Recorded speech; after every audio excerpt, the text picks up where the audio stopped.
Don't cry in front of them. Cry later.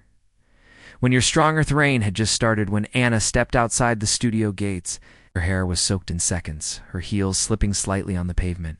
She didn't care. It's not about the wet dress. Not about the people watching her pass.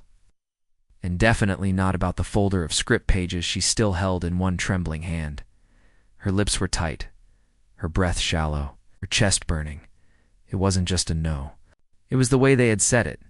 Your accent is a distraction, the casting director had told her. You don't have enough presence, the producer had added. And then, just before she turned to leave, someone else whispered loudly enough for her to hear, maybe we call her if we're doing something low budget. Anna didn't turn around, not even once. But she heard them laugh as she walked out. It was her third rejection that week, her second time auditioning for the same role, and the fifth time someone had said her accent would confuse American audiences. She had worked so hard on her English. She had trained her voice to stay calm, even when she was anxious. She had memorized every line with raw emotion. And she had believed for a moment that maybe they would see something real in her, but now, standing alone in the rain, Anna felt like a ghost, like someone who didn't belong. She looked up at the dark sky, blinked through the water in her eyes, and whispered, "Maybe I'm not enough." Inside a coffee shop across the street, someone had been watching her, not in a strange way, not with pity, but with quiet recognition. He had been sitting there the entire time, sipping black coffee, a small notebook open in front of him. He saw her leave the building. He saw her wipe her face with her sleeve. And when she dropped the script pages in the wet street, he saw how she didn't even stop to pick them up. His hand gripped the cup a little tighter. It was Keanu Reeves. Anna didn't know he was there. They hadn't met yet. Not officially, but he knew her. He had seen one of her earlier performances on a small streaming channel. A short film in Spanish, shot in poor lighting, but with a voice so raw, it made him sit up that night and rewatch it twice. Keanu wasn't looking for fame. Not anymore. He was looking for honesty, for stories that felt true. And that day 10 years ago, he saw truth in Ana de Armas, even as she stood alone in the rain. Breaking in silence, Ana walked 4 blocks in the rain. She didn't call anyone. She didn't post about it online. And when she finally got back to the tiny apartment, she shared with 2 other struggling actors. She went straight to the bathroom, locked the door, and sat on the cold tile floor taught her. Roommate knocked once, then again Anna, she asked softly.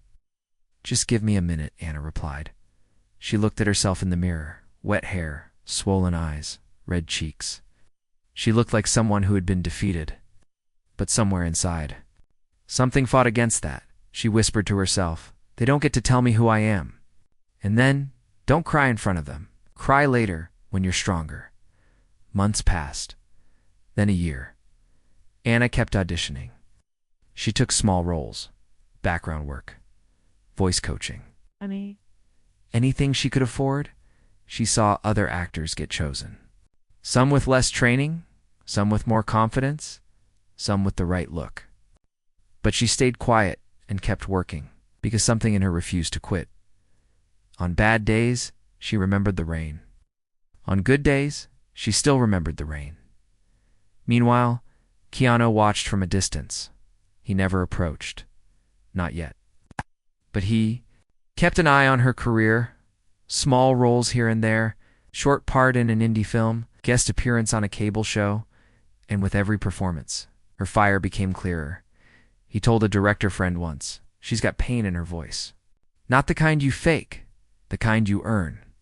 The friend asked, "Then why haven't you talked to her yet?"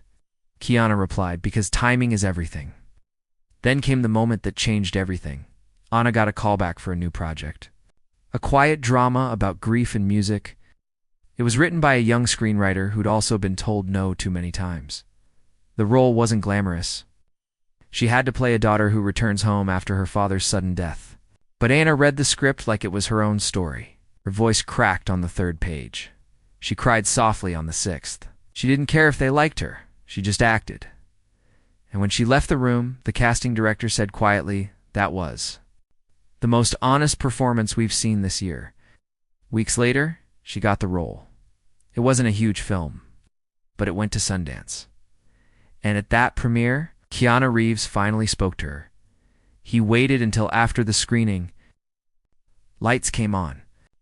After people were walking out in silence because of how deeply her performance had moved them, she was standing near the exit. Her arms crossed, nervous that nobody had clapped. Keanu walked up to her and said, "You were the only one in that room who didn't need applause." Anna turned slowly. "You watched it?" It nodded. "I've been watching since before the rain." She blinked. "What rain?" He smiled gently. "Doesn't matter. What matters is, don't let anyone tell you who you are."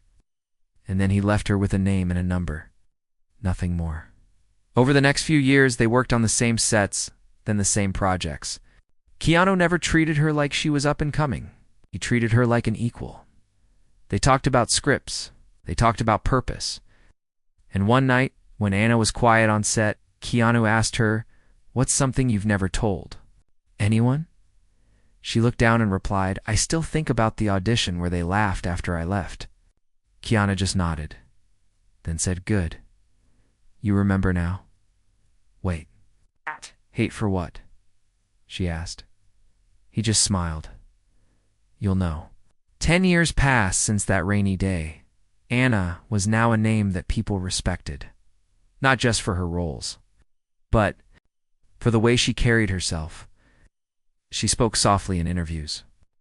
She never mocked others, and she always gave credit to the crew before the camera. Then one morning she got a message. No subject, no intro, just this: "Meet me at Studio 7, 2 p.m. sharp. Trust me." It was from Keanu. She stared at the message for a long time. Her heart beat faster. Studio 7, the place where she was once told she was a distraction. The place where someone laughed after she left. At 1:59 p.m., Anna stood in front of those same gates. This time, no rain, just sunlight. But the nerves were the same. She stepped inside. The same hallway, the same faded carpet. But something was different. The receptionist stood up and smiled. "Ms. Armas, they're expecting you." Anna's brows furrowed. "They go right in." The door opened slowly. Inside, a casting panel sat behind a long table. The same layout, the same camera, even the same bright white walls. And there, at the center of the room, was Keanu Reeves. He stood, hands in his pockets, and nodded once. "This is your moment," he said gently. Anna stared at him, confused. "What is this?" Keanu looked toward the panel. "We're producing something. And you're not auditioning for it. You're leading it. You're choosing the next cast." Anna blinked. "What?" He stepped closer. "This is the same room, but you're not the same woman." Her hands trembled. Her voice cracked. And in that moment, all the years of rejection, pain, tears, and quiet courage came rushing back. Keanu placed a hand on her shoulder. 10 years ago they laughed. Today they listen. They used to laugh after she left. Now they wait when she and her Sana stood still in the center of the room. Her heartbeat wasn't fast anymore. It was loud, steady, like the rhythm of something returning, not to haunt her, but to prove her right. Keanu didn't rush her. He just stood there quietly, letting her feel the weight of the moment. The silence in the room wasn't empty. It was respectful. It was filled with something no one had given her 10 years ago. Space, space. To be seen, to be whole. Anna took one small step forward. She glanced at the casting table where 4 people sat: a producer, a writer, a casting director, and a young assistant who looked barely 20.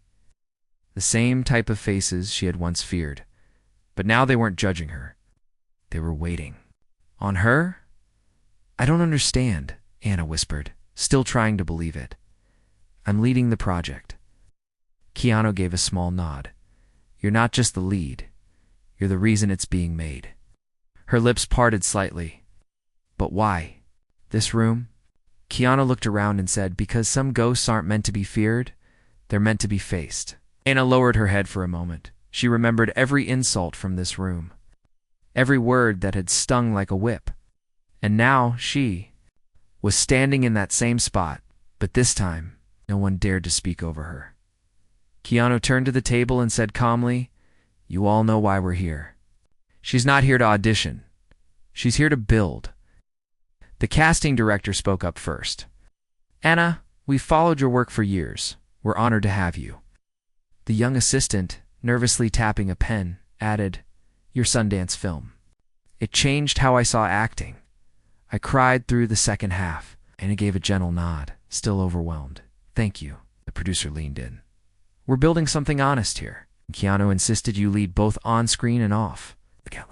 Cut in because no one understands pain and grace better than her." Outside the room, sunlight fell across the hallway carpet. It's the same carpet that had soaked up her dripping footsteps 10 years ago. It no longer looked faded. It looked familiar, like something she had outgrown but still respected. Anna took a deep breath. "What's the project about?" she asked, finally grounding herself. Keanu stepped closer and handed her a printed script. She looked down. The title page read, "Returning Home." She opened the first few pages and quickly realized this wasn't just a role. It was her story, or something very close to it. "Wait," Anna whispered. This is about a girl who gets rejected, learns to rise, and ends up rewriting the narrative." Keanu nodded. "You lived it. Now you help someone else tell it." Anna looked up. "You wrote this?"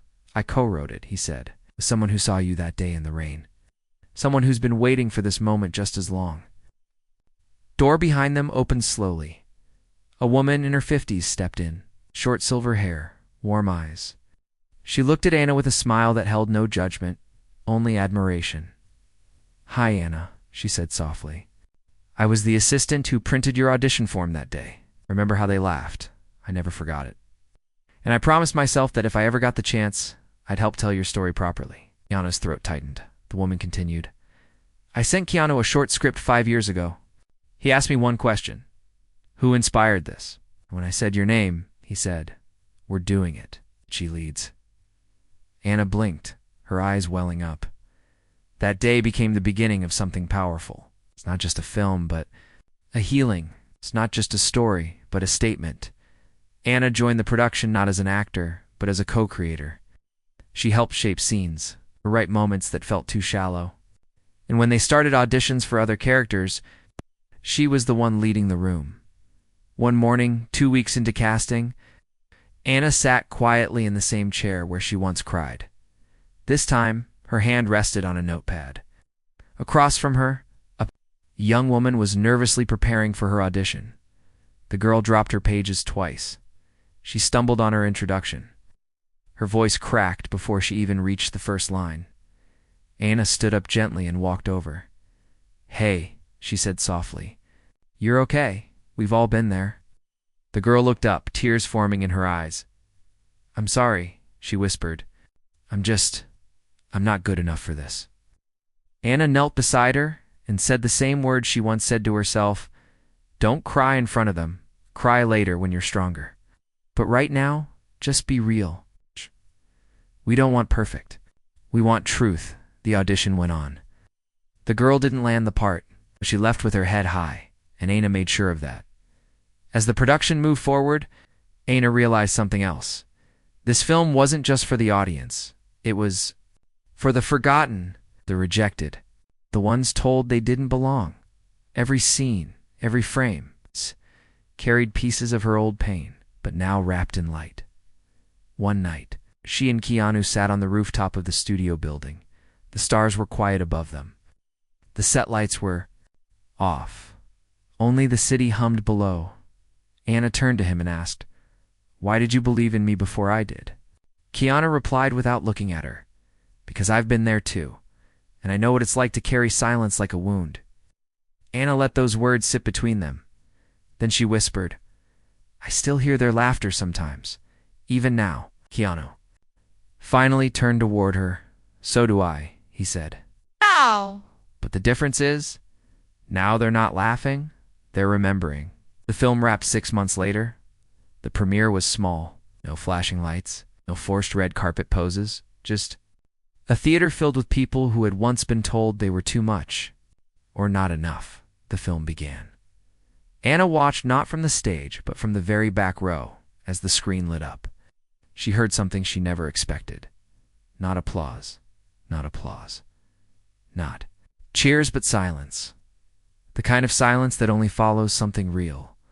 And when the credits rolled, someone in the audience stood up, then another and another, until the entire room was standing, not clapping loud, just standing still in respect. In reverence, Anna didn't cry. She simply smiled, and Keanu sitting beside her whispered, "This is the sound of healing." She thought the applause would heal her. It was something else that did it. Was supposed to feel like a full circle. Should have felt like the end of a long, painful chapter. The standing ovation, the quiet respect, soft praise. That followed the premiere. But later that night, as Anna sat alone in her hotel room with the lights off and the city glowing below her window, she realized something surprising. She didn't feel healed. Not yet, she felt. Empty. Not broken. Not sad. Just hollow. Like something important was still missing. And it wasn't applause. It wasn't awards. It was something deeper. She reached for her phone and stared at it. She scrolled past the messages. Congratulations from producers. Sweet voice notes from her co-stars.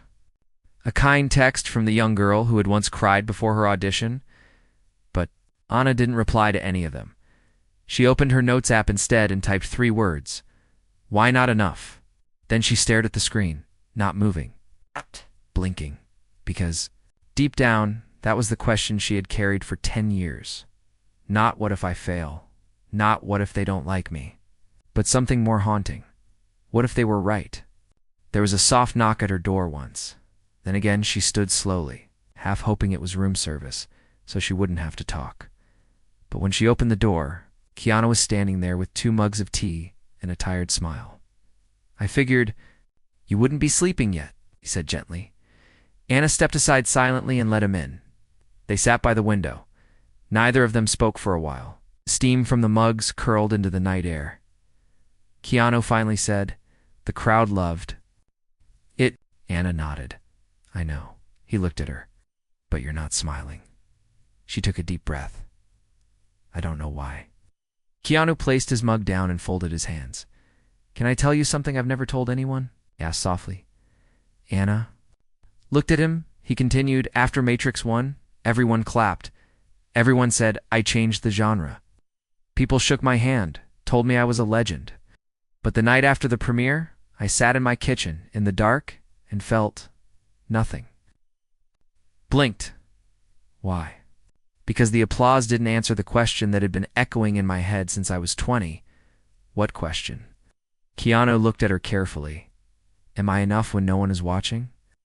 Anna didn't speak. She didn't move. She just let those words settle in. They didn't feel like advice. It felt like truth. Keanu leaned back and whispered, "Healing doesn't come when they cheer for you. It comes when you stop needing them to." Anna turned away from the window and closed her eyes. "I think I'm still waiting," she whispered. The next morning, Keanu was gone. But on the table, he had left a handwritten note. It said, "You don't owe them silence anymore. Owe them pain either. You owe yourself peace. Find it."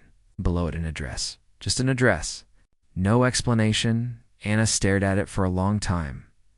Then, without a second thought, she packed a small bag and called a car. The car dropped her off outside a small, quiet theater. Not a fancy one. Not a premiere space. Just a tiny community stage. Tucked into a quiet street with peeling posters on the windows. A sign on the door said, "Acting Workshop Beginners Welcome." Anna walked in slowly. Inside, a woman in her 60s greeted her with a gentle smile. "You must be Anna." Anna was stunned. "How do you?" "Keanu told me you might come," the woman said warmly. "He said you needed to remember something important." "Remember what?" Anna asked. "Why you started?" The workshop had no cameras, no critics, no agents, just 10 students. Some young, some older.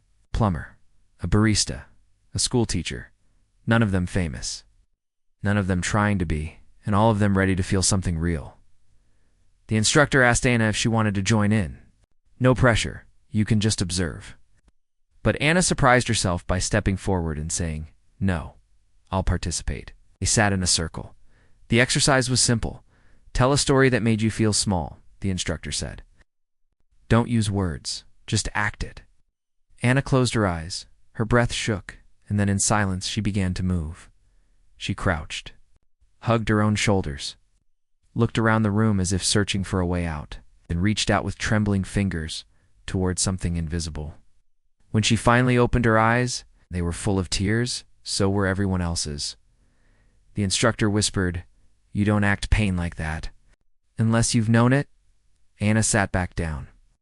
For the first time, her chest didn't feel heavy, it felt open.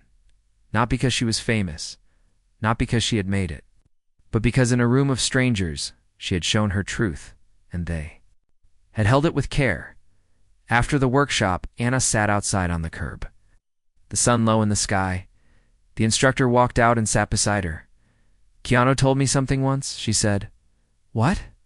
"He said the ones who break quietly are the ones who shine loudest later, but only if they remember where the crack began." Anna looked at her. "I think I'm starting to remember." "Good," the woman said. "It's because healing doesn't come in headlines. It comes in moments like these." That night, Anna didn't check her phone. She didn't post a single picture. She just lay on her bed in the small guest room above the theater, listening to the sounds of laughter from the students below, and for the first time in a very long time, she slept deeply, without a single ghost chasing her. 2 weeks passed. Anna stayed in that town longer than she expected. She helped out at the workshop, guided a few younger students. Sometimes she just swept the floor and smiled every day. Something inside her became lighter. One evening, Keanu called. "How's your heart?" asked Anna, smiled softly. "Quieter. Good," he said. "How'd you know I needed this?" Keanu chuckled. "'Cause I needed it too once. And someone gave it to me." "What happens next?" Anna asked. Keanu's voice was gentle. Double quotes. "Next. You go back. Not to prove anything. Just to create something real again. But what if I forget this piece? Then come back. As many times as you need. The door's always open." And so, she did. Anna returned to the city, not as someone seeking applause, but as someone who no longer needed it. She walked back into the same studio where her film was now in post-dash production. People clapped when she entered. But this time, she just smiled politely and moved on. Because now she understood something deeply. Healing didn't come when the world accepted her. Came when she accepted herself. And as she sat quietly on set, watching a new actor struggle with a scene, she walked over, leaned down, and whispered gently, "Don't act like you're enough. Just know you are." The scene broke her once. Now she rewrote it for someone else. Anna stood at the edge of the soundstage, holding a script that felt far heavier than paper should. The studio lights above cast a warm glow across the room, but her fingers were cold. Today, they were filming the scene, same one that had been inspired by her own painful audition a decade ago. It had been rewritten, softened, reshaped for the story, but the soul of it was the same. The lead actress, a young woman named Ruby, stood on her mark in the center of the room. She was barely 22, beautiful, raw, and a little too fragile for a role this personal. Anna had fought to cast her. She had seen something honest in her eyes, the same fear and hunger she once carried in her own. But now, as the cameras rolled and Ruby began the monologue, her voice cracked. She fumbled the words, paused, started again, and then. Crew waited silently. No one moved. Ruby's lips trembled. She looked toward the camera, then away. Her eyes began to shine. I'm sorry," she whispered. Can we stop for a minute?" The director glanced at Anna for guidance. Anna stepped forward immediately. She walked onto the set gently, like approaching a wild animal. Too scared to stay, to hurt to run, she knelt in front of Ruby, not as a producer, not as a mentor, just as someone who understood. "Hey," Anna whispered, "you okay?" Ruby nodded quickly, but the tears betrayed her. "It's just this scene. It feels too close." Anna gave a small smile. "I know, it broke me once. To you, Ruby asked. Yeah. And worse, the first time I did it, no one cared. Ruby looked down. I don't want to mess it up. Anna reached out and took her hands gently. You're not here to be perfect. You're here to be true. This scene isn't about getting it right. It's about feeling it. Ruby nodded slowly. Anna added softly, you don't owe this industry your tears. But if you choose to give them, let it be your choice, not theirs. The cameras rolled again. This time, Ruby delivered the scene with quiet, shaking strength. No makeup, no filters. Just emotion. When she finished, the room stayed silent. The kind of silence that doesn't ask for applause, it simply holds the weight of truth. Anna watched from behind the monitor, tears in her own eyes. Not because Ruby had done it perfectly, but because she had done it bravely. Later that day, Keanu walked onto the set. He had been watching quietly from the back. That scene, he said. It hit harder than we thought it would. Anna nodded, because it was real. She channeled something deep, Keanu added, because she trusted the space, Ina said. Then she looked at him and asked, do you remember what it felt like? The first time someone gave you space to fall apart safely? Ainu's eyes softened. Yes, he said. And I've never forgotten who gave it to me. Anna looked toward Ruby, who was now laughing with crew members. I hope she remembers me the same way. In the days that followed, filming moved quickly. Energy on set changed. People weren't just working. They were connecting. Anna made sure of it. She checked on the costume crew, shared meals with the interns, asked background actors about their stories, and whenever she sensed someone struggling, she sat beside them, not above them. She had become the person she once needed. One afternoon, a young lighting technician tripped and dropped a fragile panel. It shattered loudly across the floor. Everyone turned. He froze, panic in his eyes. I'm so sorry. Before anyone could speak, Anna walked over and knelt beside him, helping pick up the pieces. We all drop things sometimes, she said calmly. What matters is how we carry the next moment. Keanu watched this from across the set, smiling quietly. He later said to her, you know, some people think kindness slows a project down, but you're proving it holds everything together. Smiled. I'm not trying to impress anyone anymore. I'm just trying to leave something real behind. When the final day of shooting arrived, Anna surprised the entire crew. She walked onto the main stage with a small box in her hands. Inside were handwritten letters, one for each person on set. Not emails, not notes typed by an assistant, but real, folded letters written by Anna herself over the past 2 weeks. Each one personal, each one filled with gratitude. When the crew began opening them, silence swept the room again. Some cried, others just held their letters close, because they weren't used to being seen like that. Not in this industry, not. In a place where people often feel replaceable, Ruby came up to Anna last. She didn't say anything, just hugged her tightly and whispered, you gave me back a part of myself I thought I'd lost. Anna held her close and replied, then pass it on someday. When you see someone breaking like you once did, weeks passed, the film entered post-production. Anna took a small break. She traveled to quiet towns, walked in open fields. Off social media, she wasn't hiding, she was breathing. One day, while walking through a bookstore in a small town, she heard a voice. Excuse me, are you Ana de Armas? She turned, a middle-aged woman with soft eyes and a trembling smile. Stood before her, I just wanted to say, your film, the one about the audition, it made me call my daughter again. We hadn't spoken in 3 years. I watched it, and I realized I had judged her too quickly. Anna felt her throat tighten. Thank you, she whispered. The woman added, my daughter was just trying to find her voice. Your story reminded me of that. They hugged, and in that quiet, unexpected moment, Anna finally felt something settle inside her, not peace, not closure, something better. Wholeness. When she returned to the city, she visited the same theater from before, the one where she had helped at the acting workshop. A new batch of students were gathered in a circle. The instructor smiled wide when she saw Anna. You came back, she said. Anna nodded. I needed to. This time, she didn't join as a student. She joined as a guide. And when a young man struggled through a monologue about rejection, Anna sat beside him, placed a hand on his shoulder, and whispered the line she once gave Ruby. You don't owe them your tears. Give them only what you choose. He nodded, his shoulders softening. The instructor watched from afar and turned to Keanu, who had quietly stepped in. You were right about her, she whispered. Keanu smiled. No. He said, she was always right about herself. She just needed time to hear it. She didn't chase the spotlight anymore. Now it followed her. Buzz started quietly. A small blog praised the film's raw emotion. Then a critic with millions of followers called it the most honest performance of the year.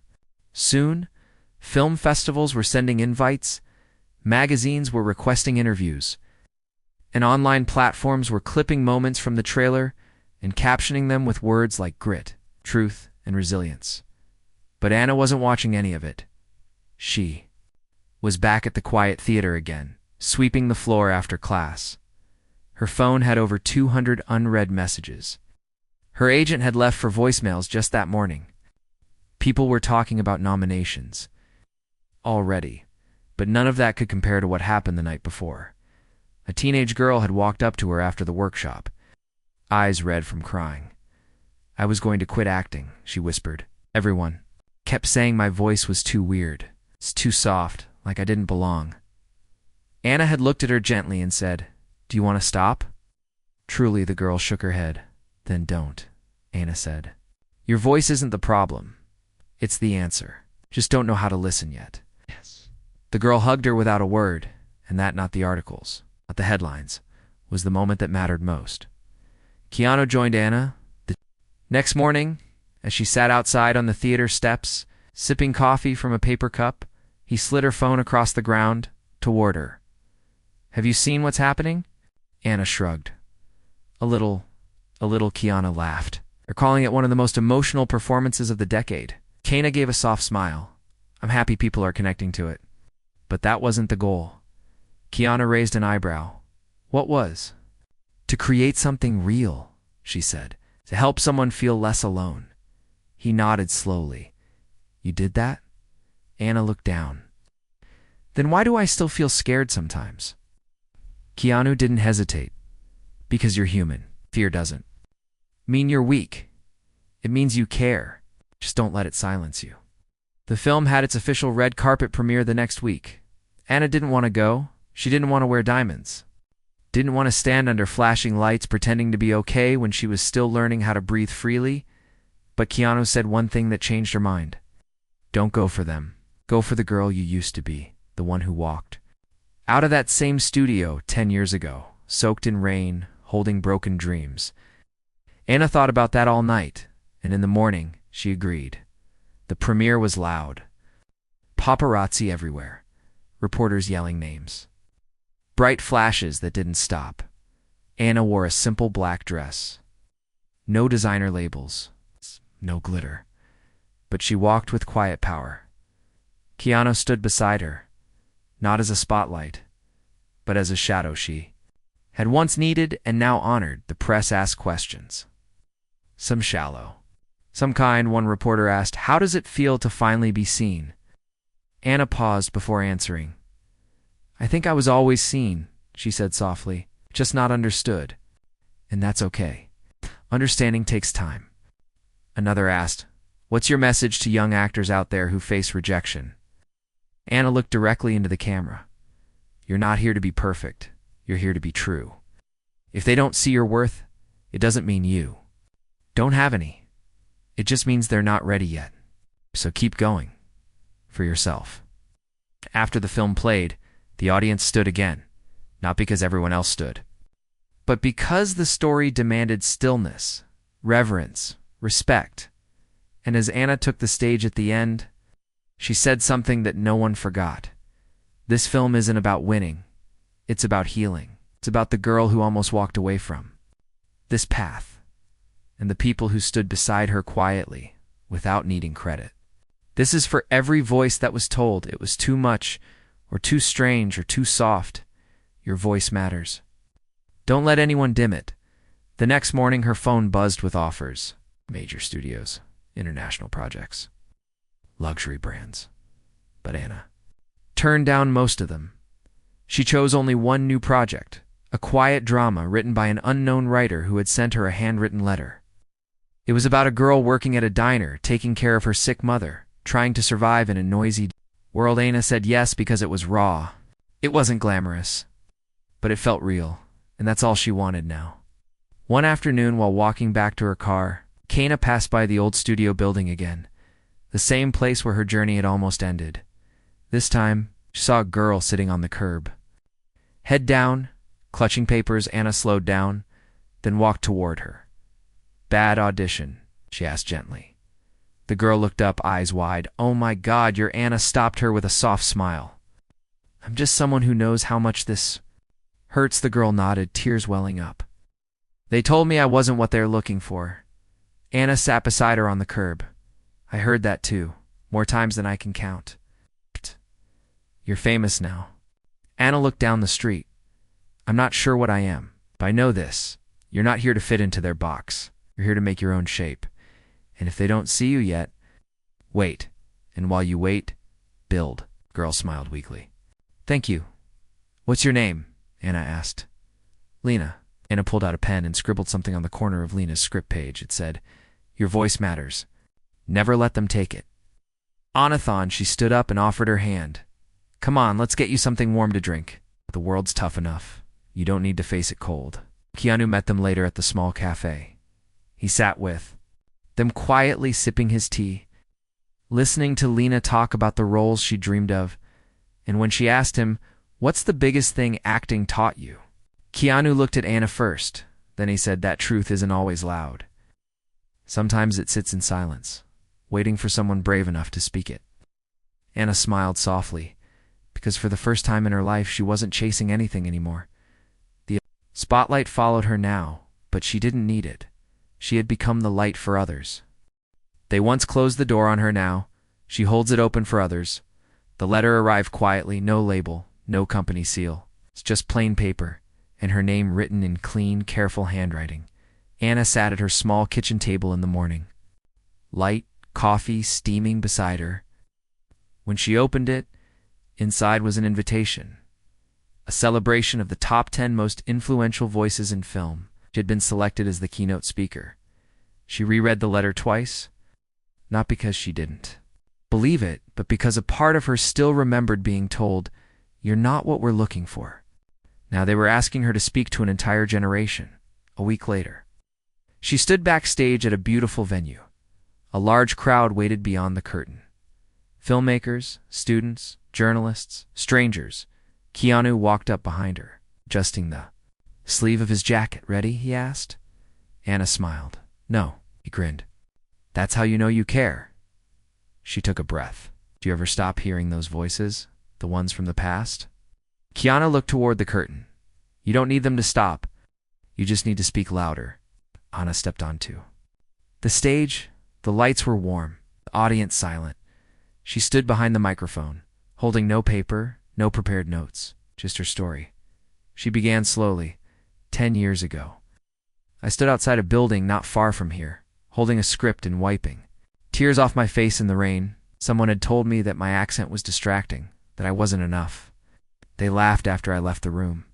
A hush fell over the audience. I don't tell you this for pity. I tell you because I want you to know something important. Rejection doesn't mean you're worthless. It means they couldn't see your light yet." She paused. "But that light, it's yours. Protect it, even when the world doesn't." She spoke for 15 minutes, about fear, about doubt, about the quiet power of kindness, and the beauty of showing up even when you feel invisible. And then she ended with one line that lit the room on fire. "They once closed the door on me. Now I hold it open, and I will keep holding it until every voice that was ignored has a place to stand." The crowd stood. No one needed a signal. They clapped not for fame. They clapped for truth. After the speech, Anna didn't go to the after party. She walked outside alone, pulled her coat tighter, and breathed in the cool air. Across the street, a young man approached her shyly. "Hi, just wanted to say your story. It reminded me why I started writing again." Anna smiled warmly. "Then don't stop. The world needs your words." He hesitated. "What if they don't listen?" "Write anyway," she said. "Someone will." Months passed. The film she helped create went on to win quiet awards, not the loud, shiny ones, but ones that meant something, chosen by audiences, by people who felt the story in their bones. Anna didn't chase more fame after that. Instead, she opened a foundation, a small program that gave free workshops to young actors from underrepresented backgrounds. No fancy signs, no cameras, just real voices, real stories, in real time. Keanu helped when he could. Sometimes he taught scenes. Sometimes he just sat in the back and listened. The program wasn't about building careers. It was about building courage. One day, Anna walked past a bulletin board in a library. On it, someone had pinned a note, handwritten. It said, "Don't act like you belong, just belong." Ana de Armas smiled, not because her name was there, but because someone had carried her words forward years later. A young actor stood on stage accepting her first award. She paused, her hands shaking, and said, "This is for the woman who once told me I didn't have to perform pain, that I could just feel it, and that was enough. Ana de Armas, you gave me permission to be real. I'll spend the rest of my life passing that forward." Anna watched from home, tears in her eyes. She whispered quietly, "Good. That's the point."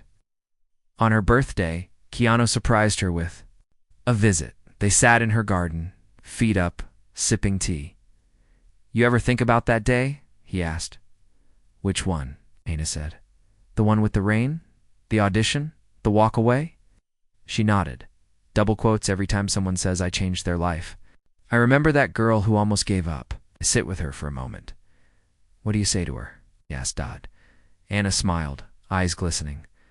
"I say thank you for not walking away. Maybe that's the most powerful part of all. That the girl who was once left standing in the rain became the shelter for others. Not because she rose above the pain, but because she carried it forward and turned it into light."